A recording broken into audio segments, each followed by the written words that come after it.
آج ہماری گفتگو کا موضوع ہے جہان امام ربانی مجدد الفسانی۔ یہ ایک پورا انسائکلوپیڈیا ہے، یہ پورا جو سیٹ ہے 16 جلدوں پر مشتمل ہے، جس کو پروفیسر ڈاکٹر محمد مسعود احمد نقشبندی رحمۃ اللہ علیہ کی سرپرستی میں ترتیب دیا گیا۔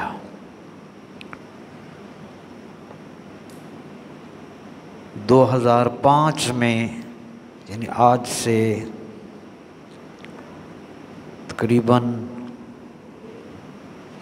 18 سال پہلے یہ پورا جو سیٹ تھا 7 جلدیں اس کی 2005 میں، اور باقی 9 جلدیں اس کے بعد یہ اشاعت ہوئی ان کی کراچی میں، اور جس ادارے نے اس 16 جلدوں کو شائع کیا وہ ہے امام ربانی فاؤنڈیشن کراچی۔ اس نے یہ 16 جلدوں میں پورا انسائکلوپیڈیا شائع کیا۔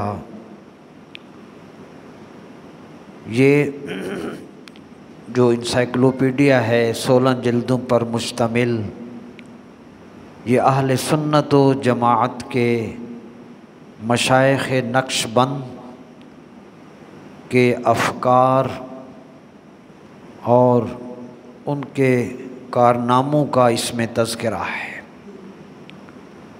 آج ہم اس کتاب کی پہلی جلد کا خلاصہ پیش کر رہے ہیں۔ اللہ کریم ہم سب کو ان باتوں پر عمل کی سعادت عطا فرمائے۔ یہ پہلی جلد جو آپ کے سامنے جس کا خلاصہ ہم عرض کر رہے ہیں، 16 جلدوں میں سے پہلی جلد جہان امام ربانی مجدد الفسانی رحمۃ اللہ علیہ، اس کی پہلی جلد 480 صفحات پر مشتمل ہے، اور اس میں تصوف اور ولایت اور قرب خداوندی کے حوالے سے مختلف موضوعات ہیں۔ ان کے علاوہ اس پہلی جلد میں مشائخ نقشبندیہ کے چوٹی کے بزرگوں کا جو تذکرہ ہے میں وہ عرض کرتا ہوں۔ اس میں حضرت سیدنا صدیق اکبر رضی اللہ تعالی عنہ کا تذکرہ ہے، پھر اس میں حضرت خواجہ بہاء الدین محمد نقشبند رحمۃ اللہ علیہ ان کا تذکرہ ہے، اور حضرت خواجہ محمد باقی باللہ رحمۃ اللہ علیہ جو کہ حضرت مجدد الفسانی رحمۃ اللہ علیہ کے مرشد ہیں، شیخ ہیں، ان کا تذکرہ ہے، اور پھر حضرت مجدد الفسانی رحمۃ اللہ علیہ کے حالات اور آپ کے امتیازات، یہ سارے موضوعات ہیں اس پہلی جلد میں۔ معزز برادران، ہم سب سے پہلے آپ کو سنن ابی داود میں مشہور حدیث تجدید ہے جو نبی کریم علیہ الصلاۃ والسلام نے ارشاد فرمایا، سب سے پہلے اس حدیث سے آغاز کر رہے ہیں۔ حضور علیہ السلام کا ارشاد لکھا ہے، اس کے اندر موجود ہے، ریفرنس دیا، سنن ابی داود سیاستہ کی مشہور کتاب ہے، اس میں یہ رسول اللہ کا فرمان صلی اللہ علیہ وسلم موجود ہے۔ محبوب نے ارشاد فرمایا، ان اللہ یبعث لہذہ الامۃ علی رأس کل 100 سنۃ من یجدد لها امر دینہا۔ اللہ تعالیٰ میری اس امت میں ہر 100 سال کے بعد اللہ تعالیٰ ہر 100 سال کے اینڈ پر یا شروع میں اس میری امت کے لیے ایسے بندے پیدا کرتا رہے گا جو اس امت کے دین کو نئی تازگی عطا کرتے رہیں گے۔ یہ فرمان محبوب ہے صلی اللہ علیہ وآلہ وسلم۔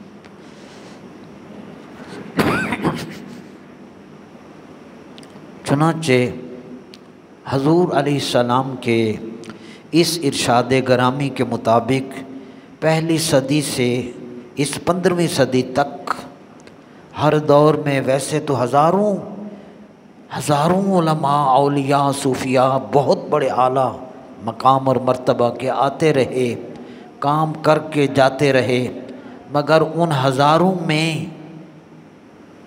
کچھ ایسے اٹھے جنہوں نے دین اسلام کی تمام جو اس وقت لوگوں کی غفلت کی وجہ سے اسلام کی تعلیمات میں کمی آ گئی تھی، ملاوٹ ہو چکی تھی، بس وہ منفرد لوگ ہیں جو ہر صدی میں آئے اور انہوں نے آ کر اس دین اسلام کو نئی تازگی عطا فرمائی۔ برادران، بہت سے نام ہیں، 14 صدیاں ہیں، تو اس سے بھی کافی تعداد میں مجددین اسلام کی ایک فہرست ہے جو میرے پاس لکھی ہوئی موجود ہے۔ میں وہ سب کا نام، چونکہ وقت کم ہے، پہلی صدی کے مجدد حضرت عمر بن عبدالعزیز رحمۃ اللہ علیہ، پہلی صدی کے مجدد حضرت عمر بن عبدالعزیز رضی اللہ عنہ۔ اس سے آپ اندازہ لگا لیں گے کہ وہ 99 میں حکومت پر بیٹھے اور 1 سال میں تمام خرابیاں دھو دیں۔ حضرت عمر بن عبدالعزیز یہ پہلی صدی کے مجدد اور فرمان مصطفیٰ صلی اللہ علیہ وسلم کے مطابق اللہ نے ان کو بھیجا۔ ایک پہلی صدی، اسی طرح پھر دوسری، تیسری، چوتھی، ان میں حضرت امام غزالی علیہ رحمہ کا بھی نام ہے، حضرت شاہ ولی اللہ، حضرت شاہ عبدالعزیز محدث دہلوی رحمۃ اللہ علیہ، بہت سے بزرگوں کے نام ہیں۔ برادران، مگر جب 10ویں صدی آئی، 971 ہجری، 971 ہجری، جب یہ 10ویں صدی اینڈ ہو رہی تھی، وہی ہر صدی کے سرے پر اللہ ایک کوئی نہ کوئی افراد بھیجتا رہے گا، تو 971 ہجری میں شیخ احمد سرہندی فاروقی حضرت مجدد الفسانی رحمۃ اللہ علیہ پیدا ہوئے،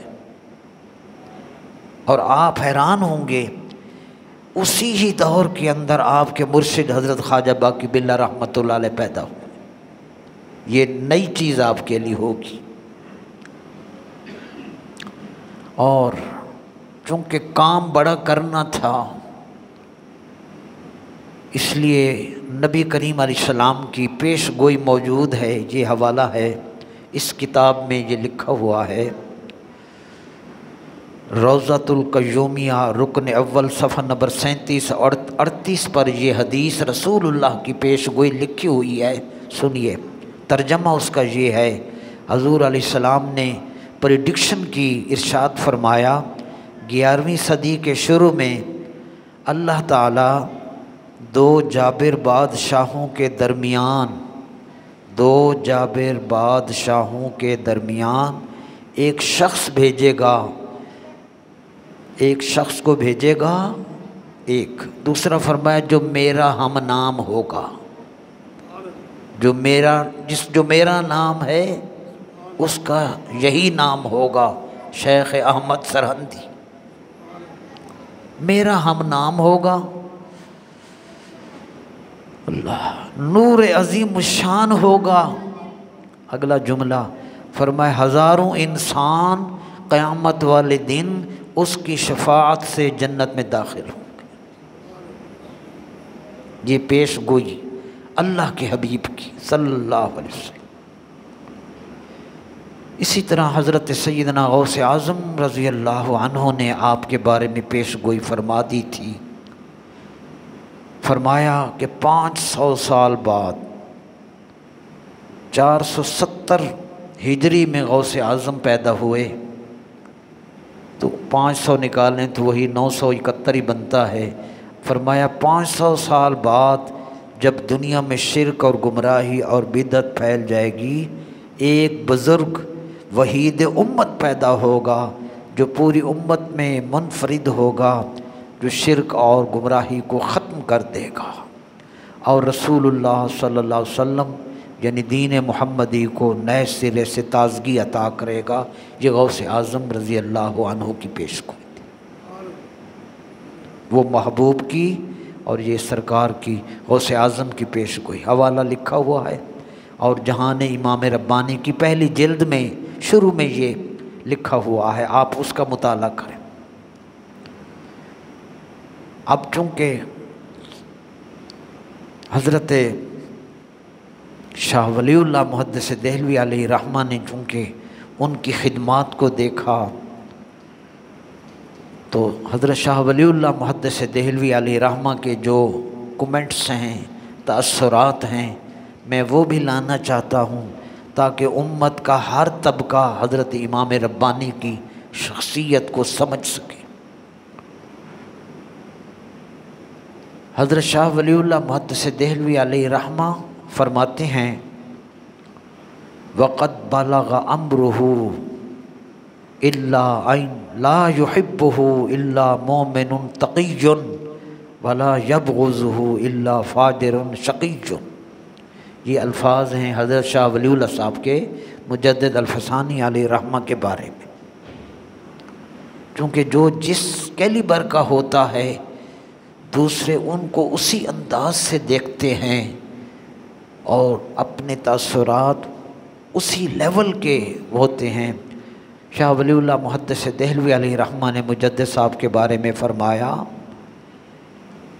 اللہ اکبر، کہ مجدد صاحب رحمۃ اللہ علیہ کی شان اور عظمت یہاں تک پہنچی ہے، ان کی عظمت کا یہ حال ہے کہ ان کے بارے میں بلا خوف و خطر یہ کہا جا سکتا ہے کہ مجدد صاحب رحمۃ اللہ علیہ سے صرف وہ شخص محبت کرے گا جو مومن کامل ہوگا، اور نفرت وہی کرے گا جو بدبخت ہوگا، فاسق فاجر ہوگا، وہ مجدد صاحب سے عداوت رکھے گا۔ یہ شاہ ولی اللہ صاحب کے الفاظ جہان امام ربانی کے پہلی جلد میں شروع میں یہ لکھے ہوئے ہیں، میں وہاں سے نوٹ کر کے لایا، صفحہ 147 پر لکھا ہوا۔ اب یہ تو پیش گوئیاں تھیں، میں نے جیسے عرض کیا استاد شاگرد کو بہت خوب جانتا ہے، اسی طرح مرشد اپنے مرید کو خوب جانتا ہے۔ مجدد صاحب رحمۃ اللہ علیہ کے بارے میں حضرت خواجہ باقی باللہ صاحب رحمۃ اللہ علیہ کا جو قول ہے وہ بھی سن لیں، تاکہ ہم ان بزرگوں کی اقوال کی روشنی میں ایک شخصیت کو میسر کر سکیں کہ ان کی نظروں میں ان کا مقام کیا ہے۔ آپ کے مرشد حضرت خواجہ محمد باقی باللہ رحمۃ اللہ علیہ کا قول یہ ہے، سنیے، چونکہ فارسی زبان تھی اس وقت، بہت سی کتابیں کشف المحجوب، مکتوبہ شریف یہ فارسی میں لکھی گئیں، اس دور کا سارا اسلامی لٹریچر فارسی میں تھا۔ میرے برادران، حضرت خواجہ محمد باقی باللہ رحمۃ اللہ علیہ نے اپنے مرید مجدد الفسانی علیہ رحمہ کے بارے میں فرمایا، شیخ احمد آفتاب اند کہ مثل ما ہزاراں ستارگاں در ضمن عیشاں گم مند۔ فارسی۔ حضرت مجدد صاحب علیہ رحمہ کے بارے میں آپ کے مرشد نے فرمایا، شیخ احمد ایک ایسے آفتاب ہیں، آفتاب ولایت ہیں، جن کے اندر ہم جیسے ہزاروں ستارے گم ہیں، جن کے اندر ہم جیسے ہزاروں ستارے گم ہیں، یہ عجزی ہے۔ یہ مرشد کا قول ہے۔ یہ جہان امام ربانی صفحہ 384 پر یہ قول لکھا ہوا ہے۔ چنانچہ حضرت امام ربانی مجدد الفسانی رحمۃ اللہ تعالی علیہ نے تعلیم دین حاصل کی، حفظ قرآن مکمل کیا، جب ہوش سنبھالا تو اس وقت کے متحدہ یونائٹڈ انڈیا، پاکستان بھی اس میں شامل، افغانستان بھی اسی میں شامل، بنگلہ دیش بھی اسی میں شامل، ہندوستان بھی اس میں شامل، تو اس طرح وسیع سلطنت کا یہ پورا ملک تھا۔ اس میں اکبر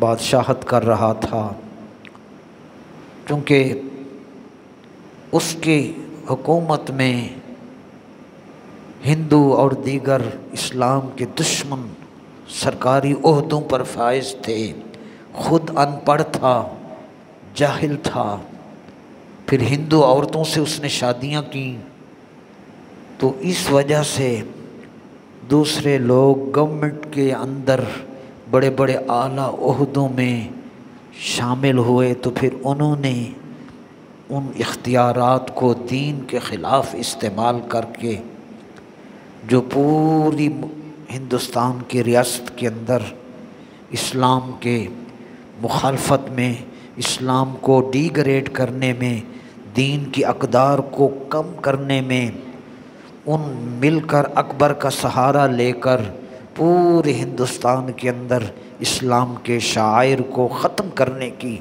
توہین کرنے کی، کم کرنے کی کوشش کی۔ تو اسی جہان امام ربانی میں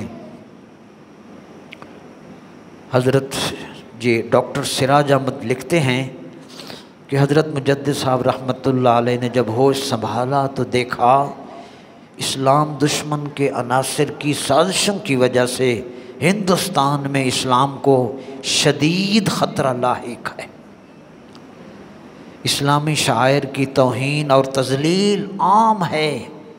میں نے پڑھا ہے کہ بادشاہ کے خوف کی وجہ سے پبلک میں اس قدر خوف تھا کہ جن لوگوں کے نام محمد سے شروع ہو رہے تھے یا جن لوگوں کے نام میں احمد لگا ہوا تھا، بادشاہ کے ڈر کی وجہ سے وہ اپنے نام بدلنے لگ گئے۔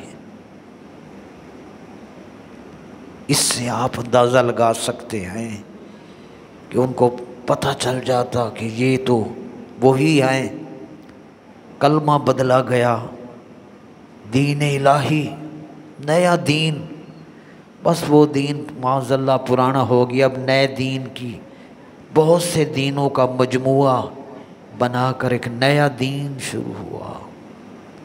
جب بادشاہ ایسے کام کرے پھر عوام کا اللہ ہی حافظ ہے۔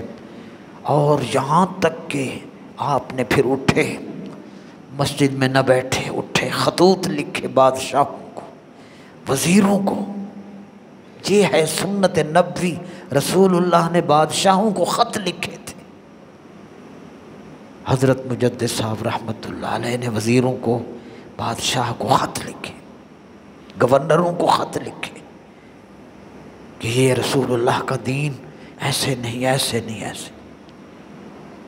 پھر اکبر کے سامنے جو بھی جاتا تھا، جہانگیر کے آگے پھر تو سجدہ عام کرتے تھے، آج کل بھی چاپلوسی کا دور تھا، سجدہ کرنا ہے بادشاہ کو۔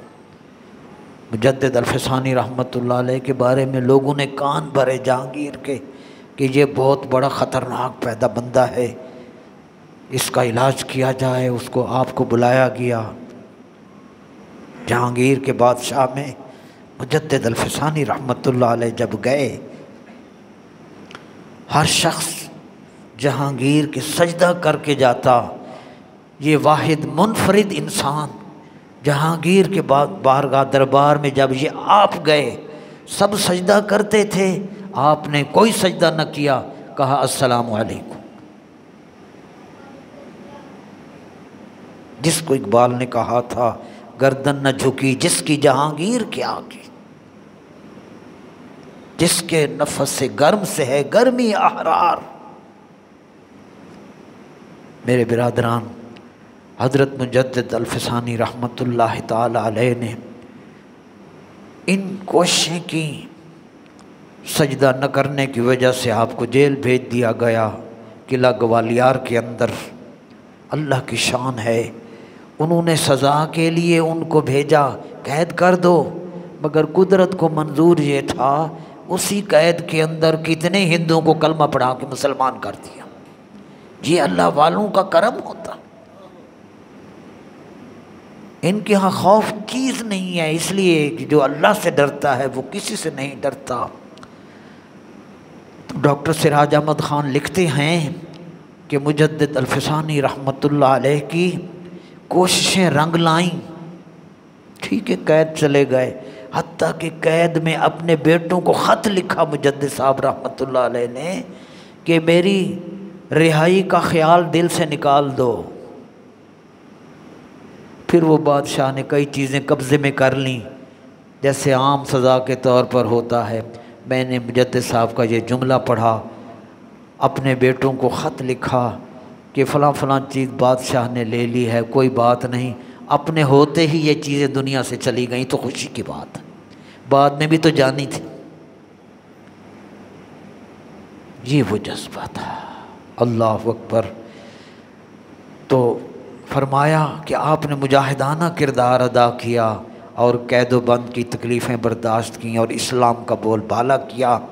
تبدیلی کیا آئی، قابل توجہ جملہ ہے۔ لکھتے ہیں اسی جہان امام ربانی کی پہلی جلد میں ڈاکٹر سراج احمد خان کہ آپ کی کوششیں رنگ لائیں کہ ایک وقت وہ تھا کہ مسجدیں گرا کر، قبریں کھود کر ان کی جگہ پر مندر تعمیر کیے جا رہے تھے۔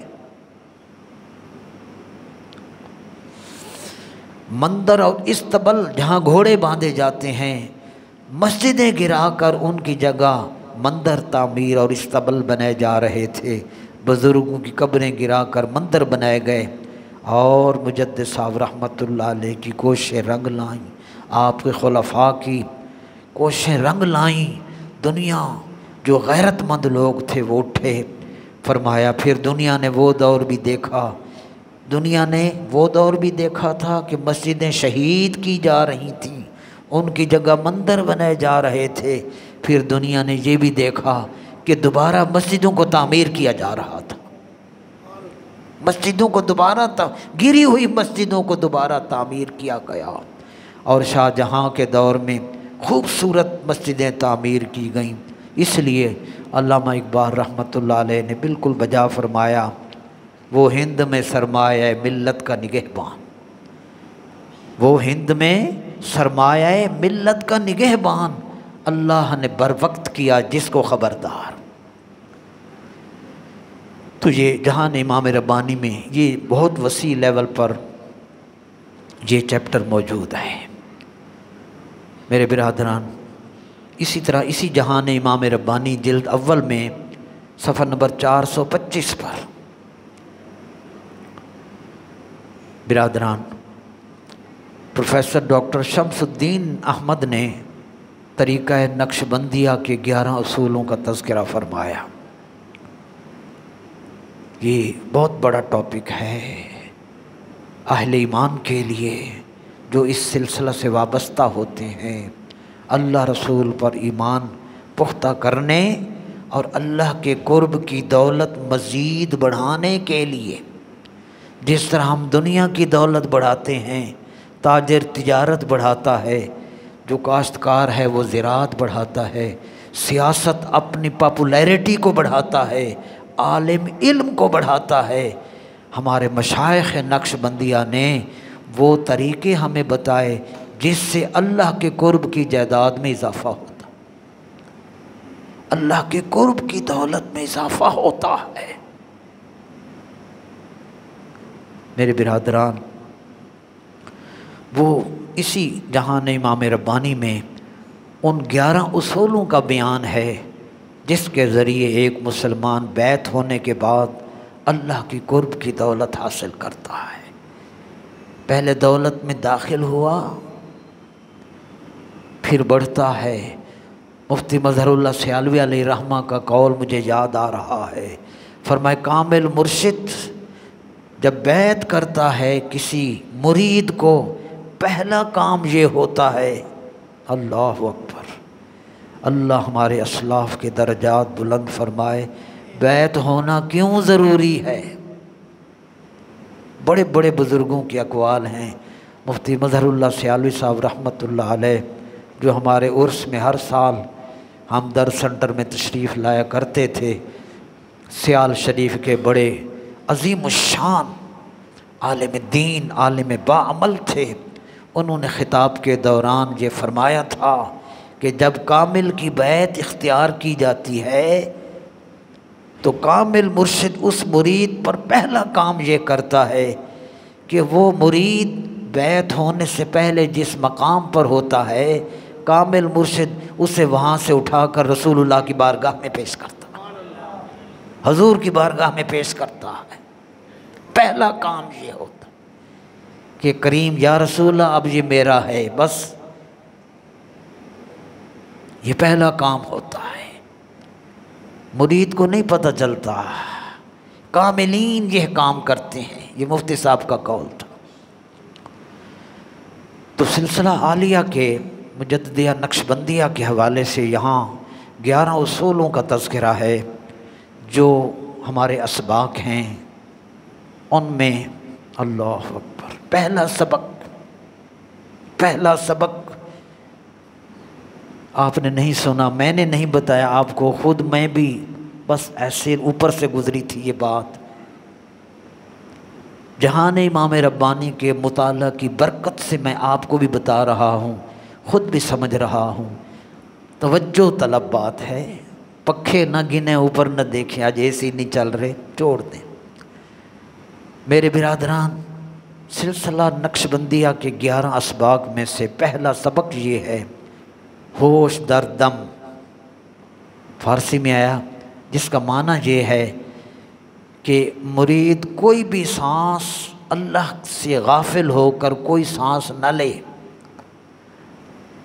بلکہ اللہ کو یاد کرے پھر سانس لے۔ ہر سانس میں اللہ کی یاد، ہوش در دم، بے ہوشی میں نہیں، گپ شپ میں نہیں، اور سناؤ پھر۔ اللہ سے کی یاد سے جو غافل ہوگا وہ ایسے نہیں ہوتا۔ ہر سانس میں اللہ کو یاد، یہ پہلا سبق آج آپ تک پہنچایا۔ آپ میرے لیے، میں آپ کے لیے دعا کریں، اللہ یہ سبق ہمیں عطا کرے۔ ہوش در دم، ہر سانس میں اللہ کو یاد کرنا۔ اور اس پر میں آپ کہیں گی یہ آپ کہاں سے لائے؟ میں رسول اللہ کی حدیث آپ کو سناتا ہوں صلی اللہ علیہ وسلم، کیونکہ اولیاء پیغمبر ذات کے نقش قدم پر چلتے ہیں، ان کا ہر کام رسول اللہ کی اداؤں کے مطابق ہوتا ہے۔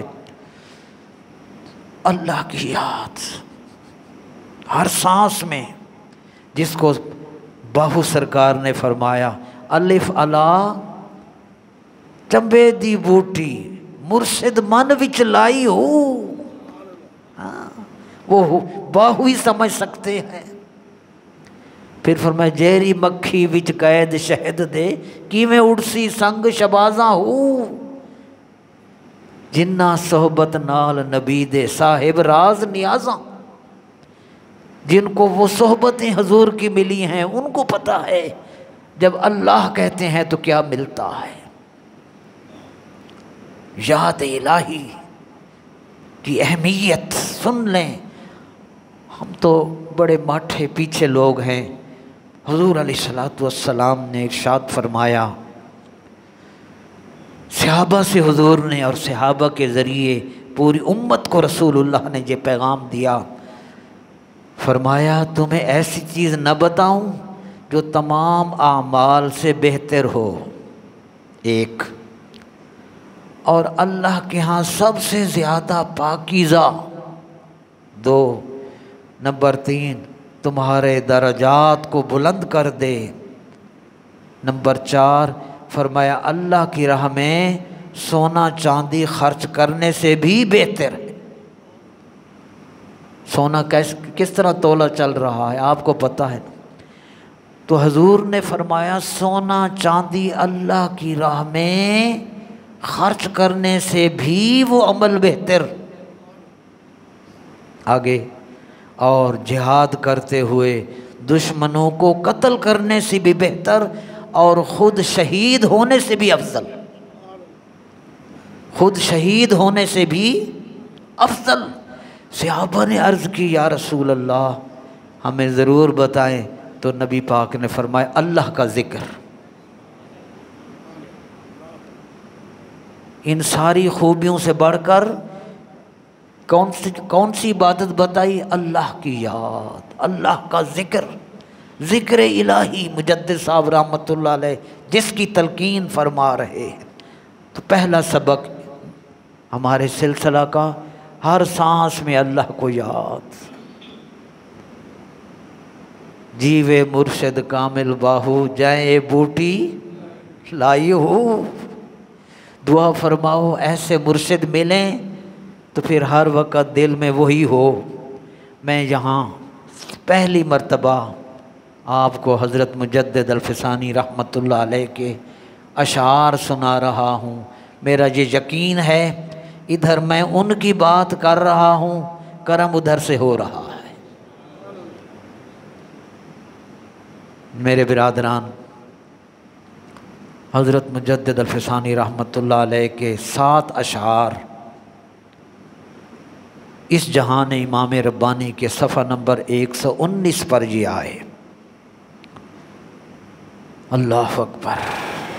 مجدد صاحب رحمۃ اللہ علیہ کے اشعار سنو، ان کے اشعار اور الفاظ سے ان کے سوچ، ان کی پرواز اور ان کی شخصیت کو آپ بخوبی جانچ سکتے ہیں۔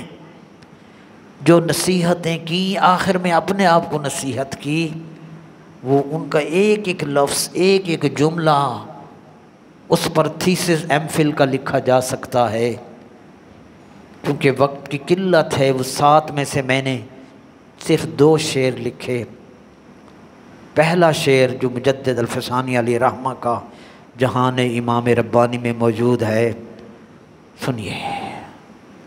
فرمایا ہر روز باشی صائمن، ہر روز روزے کی حالت میں رہ، ہر لیل باشی قائمن، اور ہر رات کو قیام کر، در ذکر باشی دائمن، دائمی یاد الہی میں مصروف ہو جا، مشغول شو در ذکر ہو، اللہ کی یاد میں مصروف رہ، کوئی لمحہ اس محبوب معبود حقیقی کے تصور سے خالی نہ گزرے۔ ایک شعر، اللہ اکبر۔ دوسرا شعر جو مجھے ویسی زبانی یاد ہو گیا، لکھا ہوا نہیں ہے، فرمایا ہر دم خدا را یاد کن، ہر لمحے اللہ کو یاد کر، دل ہائے غمگین شاد کن، بلبل صفت فریاد کن۔ اللہ کو یاد اس طرح کر جس طرح بلبل اپنے بچے کی دل لینے کے لیے بچہ بلبل کا گم جائے، جس طرح وہ پرندہ چیختا ہے، تو اپنے رب کی طلب کے اندر اس طرح فریاد کن، پھر دل ہائے غمگین شاد کن۔ جب اس طرح تو اپنے رب کو اپنے من کے اندر یاد کرے گا، تیرے سارے غم خوشیوں میں بدل جائیں گے اور تیرا غمگین دل خوشی سے جھوم اٹھے گا۔ میں نے حدیث پاک میں پڑھا ہے کہ جو یاد کرتا ہے وہ ایسے ہے جیسے مردوں میں زندہ ہوتا ہے۔ یہ ان کا یہ جملہ تھا، مشغول شو در ذکر ہو۔ یاد الہی کیسے کرنی ہے؟ جیسے بلبل اپنے بچے کے لیے تڑپتی ہے، تو اپنے رب کے قرب اور وصال کے لیے اس طرح یاد کر۔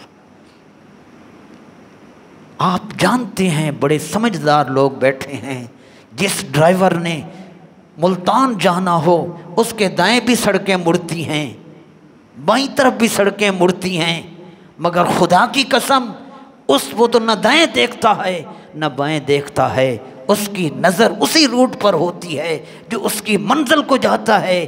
بلا شبہ جو راہ حق کا مسافر ہوتا ہے وہ بھی ہر لمحہ اپنے رب کی یاد میں رہتا ہے۔ آخر میں مجدد صاحب نے مکتب میں اپنا نام درج کیا، وہاں مجھے ان کی عاجزی اور حدیث رسول یاد آ گئی۔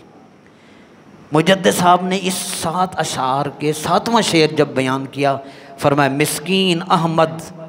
مسکین احمد مرد شو، در جملہ عالم فرد شو۔ اے احمد مجدد الفسانی مرد ہو جا، جوان کی جرت اختیار کر، جس کا قرآن نے ذکر فرمایا اذن اللہ ان ترفع ویذکر فیہا اسمہ یسبح لہ فیہا بالغدو والآصال رجال۔ میرے کامل وہ بندے ہیں لا تلہیہم تجارت ولا بیع عن ذکر اللہ، کہ وہ کروڑوں کا بھی سودا کر رہے ہوں، اربوں کا بھی اگر سودا کر رہے ہیں، تو میرے کامل بندے وہ ہیں جن کا دل میری یاد سے غافل نہیں ہوتا۔ ہم تو 10 روپے کی خاطر جھوٹی قسم اٹھا لیتے ہیں۔ تو مجدد صاحب علیہ رحمہ نے فرمایا مسکین احمد مرد شو، اے مجدد الفسانی مرد بن، در جملہ عالم فرد شو، پوری کائنات میں منفرد ہو جا۔ کیسے؟ در راہ حق چون گرد شو، اللہ کی راہ میں گرد و غبار بن جا، گرد و غبار۔ در راہ حق چون گرد شو، اللہ کی راہ، اللہ کی طلب میں گرد و غبار بن جا۔ میں گلیاں دا،